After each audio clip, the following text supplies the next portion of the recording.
لہذا کتابوں کے اندر ایک واقعہ نقل کیا ہے، کہا کہ جب قادیانیوں کا زور بڑھ گیا تو وہاں پر انہوں نے یہ جو ہے وہ حکومت کو درخواست کی کہ ہمارے کو ایک جگہ پر ہمیں جو ہے وہ قبرستان میں دفن کرنے کی اجازت دی جائے۔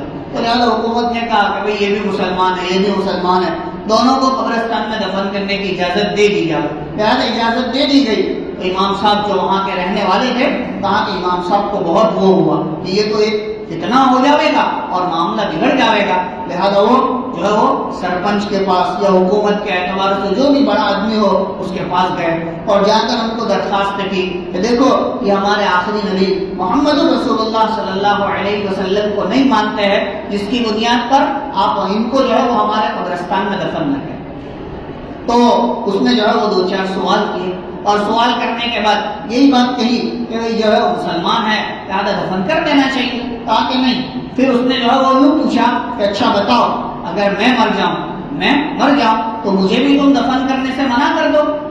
اب یہ سوال ایسا تھا کہ ایک کافر ہے، ایک اللہ کا نافرمان ہے، اب وہ مسلمان کے قبرستان میں دفن تو نہیں کیا جاوے گا، لیکن اس وقت حکمت عملی کہ کیا جواب دینا چاہیے اور کیسا بہتر جواب دینا چاہیے۔ تو امام صاحب نے، عالم صاحب نے جواب دیا اور کہا کہ سرپنچ صاحب اگر آپ کے خاندان والے آپ کے کفن دفن نہ کرتے ہو، آپ کا وہ کام نہ کرتے ہو اور آپ کو لاچار چھوڑ دیتے ہو، ایسے ہی چھوڑ دیتے ہو، تو ہم تیار ہیں، ہم آپ کا کفن دفن بھی کریں گے اور ہم آپ کے قبرستان میں اپنے قبرستان میں آپ کو دفن بھی کریں گے، لیکن میں سمجھتا ہوں کہ آپ کے خاندان والے بہت غیرت والے ہیں، ہمیں یہ کام کرنے نہیں دیں گے۔ تو لہٰذا سرپنچ صاحب جو ہے ایک دم متاثر ہو گئے کہ ہاں بات تو صحیح ہے کہ جو بے غیرت ہوگا وہی وہ اس جگہ جو ہے وہ دفن کرنے دے گا اور کفن دفن بھی مسلمانوں کے حوالے کر دے گا۔ لہٰذا سرپنچ نے جو ہے وہ یہ فیصلہ کیا کہ جو ہے وہ زمین کا تھوڑا سا حصہ ان کو دے دیا جائے اور باقی کی ساری زمین جو ہے وہ اس کو دے دی جائے مسلمانوں کو۔ تو لہٰذا امام صاحب نے پھر کہا کہ دیکھو آپ دیکھتے ہو کہ ہم لوگ اوپر زمین کے اوپر بھی ان کے ساتھ لڑتے ہیں، اب جب زمین کے اندر بھی چلے جائیں گے تو اندر لڑائیاں ہوگی، لہٰذا بہتر یہ ہے کہ کوئی دوسری جگہ ان کو زمین دے دو، آپ کے پاس تو بہت ساری زمینیں پڑی ہوئی ہے، کوئی علاقہ دے دیا جائے۔ تو لہٰذا پھر اس نے جو ہے وہ فیصلہ کیا کہ ہاں ان کو کوئی دوسری جگہ زمین دے دی جائے، مسلمانوں کے قبرستان میں ان قادیانیوں کو دفن نہیں کیا جائے گا۔ تو لہٰذا یہ حکمت عملی ہوتی ہے کہ ایسا جواب اور ایسی شکل کہ جس کی وجہ سے انسان بھی بچ جاتا ہے اور ایمان بھی محفوظ ہو جاتا ہے۔ لہذا اللہ تبارک و تعالیٰ یہی بات کہہ رہے وَقُلْ لِعِبَادِي يَقُولُ الَّتِي هِيَ أَحْسَنُ، اور آپ کہہ دیجئے میرے بندوں سے کہ وہ جب بھی کافروں سے گفتگو کرے تو بہتر گفتگو کرے، اچھی گفتگو کرے، جھگڑے کی شکل اختیار نہ کرے۔ إِنَّ الشَّيْطَانَ يَنزَغُ بَيْنَهُمْ، بے شک شیطان ان کے درمیان جھگڑا ڈالتا ہے۔ ان الشیطان کان للانسان عدوا مبینا، اور شیطان تو انسان کا کھلا ہوا دشمن ہے ہی، اس کا تو کام یہ ہے کہ بات بگڑے اور دونوں کے دونوں نفرتوں کے اندر تبدیل ہو جاوے، نہ یہ ایمان قبول کرے اور نہ یہ گھر سے جاوے۔ تو لہذا اللہ تبارک و تعالیٰ نے بہتر بات کرنے کا ہم کو حکم دیا، اوپر والی بات کے ساتھ اس کو جوڑا کہ باس بادل موت کے باب میں، یعنی مرنے کے بعد دوبارہ اٹھائے جانے کے باب میں کافر لوگ بعض مرتبہ آپ سے جھگڑیں گے اور جھگڑنے کی صورت اختیار کریں گے، تو آپ جھگڑا نہیں کریں گے بلکہ ان کو بہتر جواب دیں گے۔ آگے اسی وجہ سے فرمایا ربکم اعلم بکم، تمہارا پروردگار تمہارے بارے میں بہت اچھی طرح سے جانتا ہے، اس کو معلوم ہے تمہارے جواب دینے کا منشا کیا ہے اور تمہاری صورتحال کیا ہے، تم دنیا کے اندر کس مقصد سے آئے ہو۔ ان یشاء یرحمکم او ان یشاء یعذبکم، اگر وہ چاہے تو تم پر رحم کرے یا وہ چاہے تو تم کو عذاب دے دے۔ وما ارسلناک علیہم وکیلا، اور اے پیغمبر صلی اللہ علیہ وسلم ہم نے آپ کو ان کے اوپر ذمہ دار بنا کر نہیں بھیجا ہے، یعنی ان کافروں کی ہدایت کا آپ کو ذمہ دار نہیں بنایا۔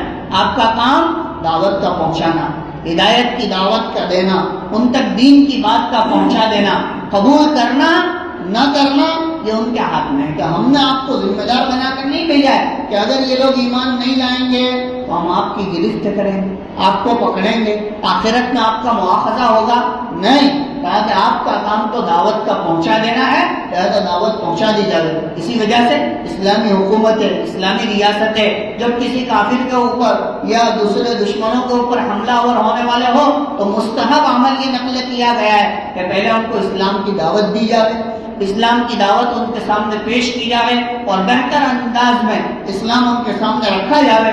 اگر وہ قبول کر لیتے ہو تو ٹھیک ہے، نہ کرتے ہو تو پھر اس کے ساتھ قتال کیا جائے گا. لہذا یہاں پر بھی یہی بات ہے کہ آپ کا کام لوگوں تک دعوت کا پہنچانا ہے، کہ بات آپ پہنچا دیجیے اچھی طرح سے، اچھے انداز میں. ہدایت کا دینا نہ دینا کا اللہ تبارک و تعالیٰ فرماتے ہمارے ہاتھ میں ہے. لہذا فرمایا وما ارسلناک علیہم وکیلا، اور ہم نے آپ کو ان کے اوپر ذمہ دار بنا کر نہیں بھیجا ہے کہ اگر یہ ایمان نہیں لائیں گے تو آپ کی پکڑ ہوگی، ایسا نہیں ہے. اللہ تبارک و تعالیٰ سے دعا ہے اللہ ان آیتوں کو صحیح معنی میں سمجھنے کی توفیق عطا فرمائے، اور اللہ تبارک و تعالیٰ موت تک اچھی گفتگو کرنے کی ہم سب کو توفیق عطا فرمائے.